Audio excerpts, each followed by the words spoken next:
Morning sled heads, Kinger here, back in the garage. Today we are finally gonna get this fuel tank mounted. I've got all the plumbing I need, I've got all the design at work that I feel like I need to be able to make it happen. This is something I've wanted to do for 3 years, and honestly I've just been intimidated by the project. So what better way to light a fire under your ass than light a fire under your ass. Let's get started. First up, I want to play with this heat shield and try to figure out how to cut it. So I've marked out where I want it to be, and then the instructions say that once it's been cut, which I cut with a pair of dull tin snips, cut like butter. So this is not that thick a material. It's again stainless steel, but it did make a nice cut. And you can kind of see what's inside of there. That's the insulation material. So what they say is to then, once you have your cut, you come in a certain amount, kind of like what I have shown here, and you cut just this side, you remove the material inside, then bend the flap over to kind of protect everything. So that's what I'm gonna do. Let's get to it. All right, well, what I want is I want to have all of these flaps bent in the same direction, and I want this to kind of be the face that is on the side of the fuel tank. So what I need to do then, I believe, is cut just the single layer of this back. Hang on, let me listen. Everybody knows how to shut Siri off from always activating on my watch? That'd be great. Jeez. All right, let's see here. So on this one, I've already got a flap right here. That's kind of what they did. So that's kind of the model I want to use. So somehow I gotta cut that end, but not the outside lip. So I gotta get inside of here.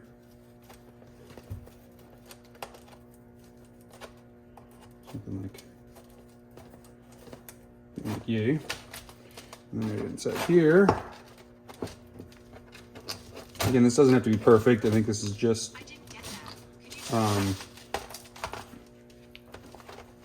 this does not have to be perfect, and it totally is not.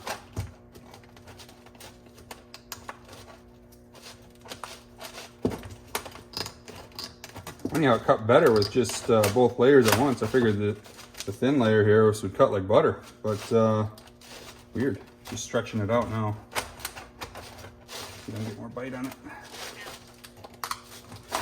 Okay, you're done, Siri. Not impressed with an Apple Watch. It's my first time and saving up for a long time for it, and kind of let down. I think I'm gonna go back to a Fitbit. This thing doesn't do what I want it to do. But we're not reviewing Apple Watches, so I'll shut up. But okay, this is annoying me. Let's see if I can just. Sorry, razor blade. You're gonna live a good life. But look at that. That's much better. Okay. This one didn't cut either. Crazy. So at this point, each layer, it's like a layer of tin foil, almost. Cuts pretty good with just a razor blade, which is gonna obviously ruin my blade forever, but razor blades are cheap. There we go, look at that. Okay, so now I've got the insulation exposed. I think I'm gonna do this, come in here, stick this in a little bit. Just try to cut that out of there. Look at that. Like so. You just stuck that one back in there. So now what I should do is I should cut that flap off and just have a single flap coming over. Oh yeah, that razor blade really works on that thin stuff. When it's double-sided, the tin snip seems to work really good. You know, the reason I'm posting this kind of this long video here of just trying to cut this stuff is I couldn't find any info on this when I bought it as to how it works. You know, like how easy is it to work with? Let's try the tin on that guy. You just you know, it just was hard to find any info on how easy this stuff just actually is to work with. So, I gotta just rip that off of my paw. Huh. Look at that. Dunsies. All right, so let's see. So now that, I actually need to come back to here. So, hope I didn't screw that up. I'm gonna have to probably cut out another little corner there. So let's do this side now. Same thing. Try not to cut the the other side. That's going to be our flap. You can hear the razor blade screaming. You're ruining me, I'm dull. You're ruining me. I've been good to you, whatever, you deserve this.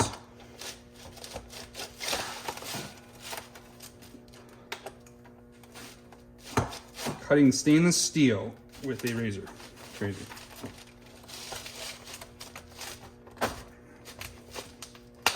Make sure I'm on the other side. Perfect.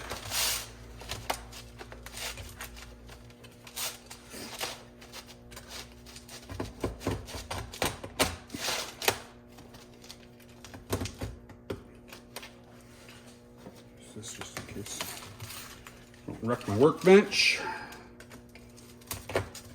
which is otherwise known as a fancy door that I've made into a workbench.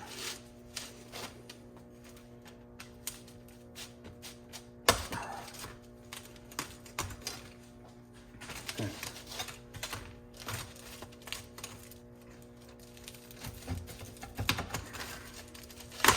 Booyah. Dunsies. Okay, oh, we're good. And we'll just go through here.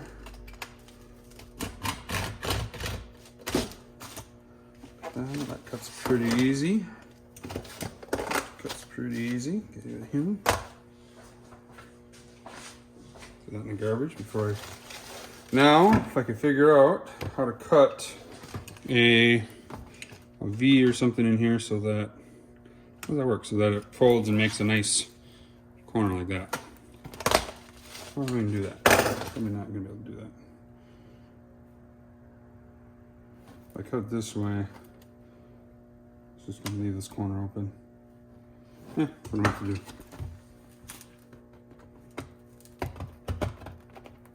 Something like that. And now, bend this over.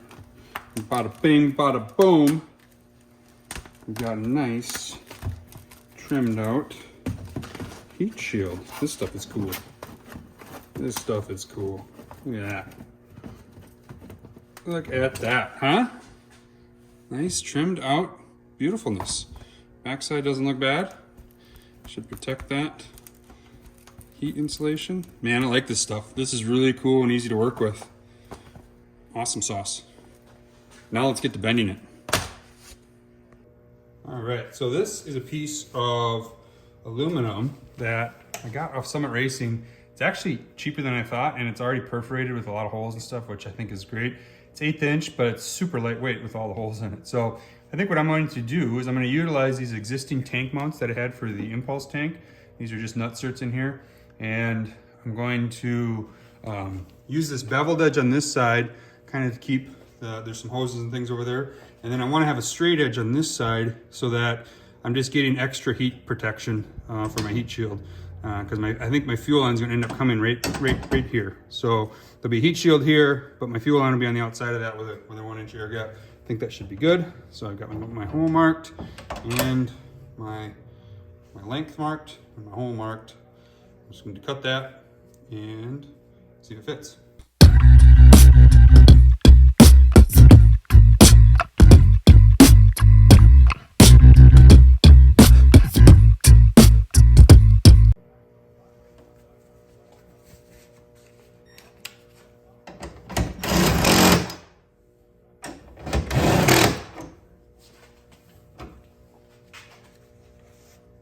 Okay, now I'm going to bring my heat shield in and try to line that up here and then make a couple bends to get up to, can't see that, sorry. I'm going to make a couple bends to get up into here. And then my plan, I don't know if it'll work yet, is to use some, remember the old car stereo metal strap? I'm thinking about just putting a piece of metal strap with a hole in it that's the size of kind of this protrusion, so that it'll just kind of clip her over, and there'll be a kind of, it will hook around the back and then clip over. Then when I put the gas tank cover on, that same bolt will hold the heat shield on. So let's see if we can get that lined up. All right, time to do some bending of this. I think I can do this all manually, just with a board clamped in place. And then I just want this to go 90.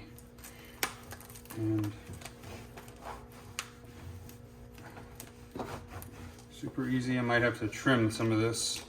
It doesn't want to lay flat now, of course, but that might work. Now I got my template. Ooh, yeah. Just like that. And I don't care if there's a little bit of an air gap there. That's only going to help me. So the end product is, see where that burn mark is? That was from my test. So you know I got it hot. But this is going to be right where that turbo is going to sit. It's going to be right here. So, and this is trying to protect my fuel line, which is coming around the backside here and then going up the frame. All right, this is starting to take shape. I'll be able to secure the bottom of the heat shield through any number of those holes with some big fender washers or whatever. But this is still too big of a gap in here. This needs to follow the arc of that exhaust closer. And before I can do that, I need to reset this turbo mount. If you remember, this guy was really sticking out, kind of holding everything out. And I got these other holes here, so I'm gonna try to re-drill a hole and push this in, and that'll give me all the clearance I need. All right, well, this is looking a little sloppy already, but what I had to do was, because I moved this down into the third hole here, this became the adjuster bolt ran out of adjustment here, so I had to space the bolt back, and I've snuck in a lock washer in there to kind of help guide me on my tension. So when everything's flat, I should be able to be done, sort of tensioning the turbo. And now that that's relocated, we'll get the turbo heat shield, try to get it fitted on there a little bit better, a little tighter. All right, we're getting a little closer. This isn't fitting exactly how I want it, but it's getting really close. I still need to get, I want an air gap between the tank. And right now, it's there, kinda. The shield is not rigid enough to hold the bend that I give it. It kind of flops around. So we'll see if I can't figure it out here. But in general, this is gonna be how it's gonna look. And I'll be able to come in out here with my filter and fuel pump, and then we'll go and we'll shoot up right here. And that should be far enough away from heat and should work great. All right, after some couple hours of fiddling here, I've got the tank cover mounted just like it is from the factory. And I've got the heat shield in place here, and my gap is relatively centered. I have to just gently push here to, when I take this off, so it doesn't scratch the paint. But other than that, it fits pretty decent. It could stand to slide up 1/8 of an inch that way, but it is hitting my map sensor that I have sticking out of my turbo. And I said I could get a 90 for that, which I definitely could, but I think I'm just going to run it like this. Everything lines up, this thing just falls into place. I had zero modification to this. This is all OEM. Pretty cool, if you ask me, on putting a completely aftermarket tank from another brand. And it works with the Yamaha tank thing. In between here, what am I gonna do to trim this out? I gotta think about that. I mean, I don't hate how it looks, but obviously it looks a little unfinished. So we'll try, when I do my cosmetic makeover, after we prove that this thing is functionally reliable and gonna work, I'll put some time into making it pretty. But right now I just want it to run and go for a ride. So I'm gonna keep working on this tank. Be back in a minute. All right, love it when a plan comes together. This looks like it's gonna be the final product for this year anyway. This is working good. I've got a nice little recess in here to clear the bell mouth or the fill mouth on the tank. This, again, I'm just trying to protect a little bit around here for my fuel line. I want some openness so that, remember, I have open headlights, so the wind will come in here. Let's go right here. Wind will come in here right through the headlight. So the headlight opening is here. It'll come right over the motor, come in here, and then it's gonna hit this shield. And I want it to be able to blast out this way or that way, preferably this way, and then so I don't have any hot air going over there. So anyway, that's gonna fit. Hopefully it doesn't melt. All right, this is the final mount for this year. Again, I'm just making a spacer to cover the difference between the tunnel kick out or kick up. Just put this bracket in here. This is just some U-channel, 2x1, fit pretty good. I had to slice this down a little bit just to get that to sit nice. Now the tank's well supported. It's not my favorite mount. There's just two little thin straps that come off of the trail tank here, right here. They give a little bit of wiggle, a little more wiggle than I'd like to see. Pick up this. I mean, it's definitely not perfect for this year, but you know, we just have one more ride left, and then maybe we can build a custom tunnel. Moving on. All right, gonna wrap up this video today. It's been a long day in the shop. Did not get everything done that I wanted to, unfortunately, but this wall burrow is really long. This fuel filter is massive, and I'm having a really hard time figuring out where to put it. I have an idea though. What if I did something like this? Had an 8AN line come right through here, come up through here. This trim plate will fit here, cover all of that up. Then I could use the spar cutout for the 8AN line and the wiring for the pump. Come right up here, put a quick disconnect up here for the wiring, go around to that side, put an actual fuel disconnect where you can quick disconnect and it doesn't leak, and then run that down into the fuel filter from that corner over there in the white. Kind of loop here, then from here shoot off and kind of come up and into my rail. It's a lot of extra wiring, but the sump would then mount back here, and the pump would be mounted in here, and all of it would be removable with one electrical connector and then one fuel disconnect, and then I can get this tank right off. This then wouldn't have to move. It'd be super simple to remove the tank. So that's my latest thoughts. Not sure what I'm gonna do yet. Thanks guys. Till next time, we'll get this buttoned up and get it cleaned up, and I'm gonna be heading up to Wisconsin for weenie roast. Hope to see some of you there.